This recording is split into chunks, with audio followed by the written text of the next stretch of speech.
Аламүдүн бир Кечи районунун аймагында ымыркайдын сөөгү табылды. Бул тууралуу Свердлов райондук ички иштер бөлүмүнүн маалымат кызматы кабарлады. Баштыктын ичинен баланын сөөгү табылгандыгы тууралуу маалымат милицияга 17 октябрда күндүз түшкөн. Милиция жазык кодексинин 150-беренеси боюнча кылмыш ишин козгоп, сотко чейинки өндүрүш иши башталды. Экспертиза дайындалып, ымыркайдын энеси изделип жатканы кошумчаланды. Таласта 14 жаштагы баланы сүзүп, качып кеткен айдоочу кармалды. Бул тууралуу Талас облустук милициясынын басма сөз кызматы маалымдады.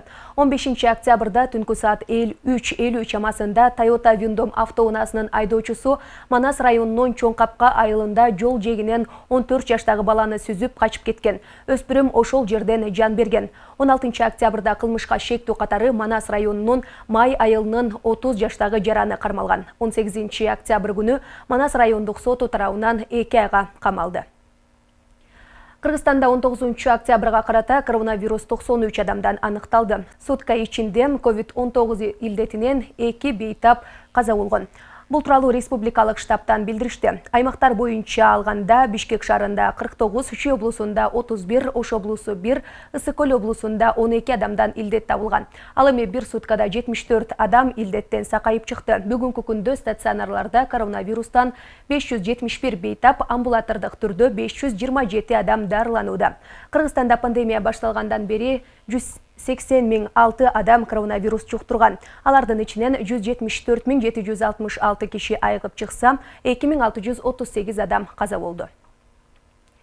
Кыргызстанда коронавирус пандемиясы маалында кесиптик милдеттерин аткаруу учурунда курман болгон медициналык кызматкерлерге жана медициналык жогорку окуу жайлардын студенттерине арналган эстелик тургузулду.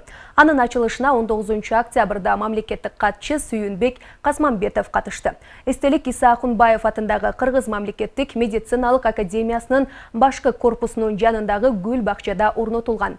Расмий маалыматтар боюнча былтыр пандемия мезгилинде 6000ден ашуун медицина кызматкери коронавирус инфекциясы менен ооруп, анын 123 каза болгон. Анын ичинде 79 дарыгер жана 44 орто медициналык персоналдык өкүлдөрү бар. Пандемияда эмгек сиңирген медиктерге арналган эстелик ыктыярдуу чогултуудан түшкөн каражатка тургузулган. Ош шаарындагы Касымбеков көчөсүндө жайгашкан кара чайыр цехинин аймагында өрт чыгып, 3 өзбек жараны жабыркады.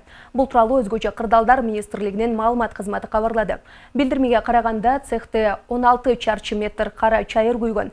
Өрттөн 3 адам жабыркаган, анын ичинен 48 жаштагы кишинин денесинен 12%, 30 жаштагы адамдын терисинен 10%, 45 жаштагы адамдын денесинен 7% күйгөн. Бардыгы тез жардам кызматы менен ооруканага жөнөтүлгөн деп айтылат маалыматта.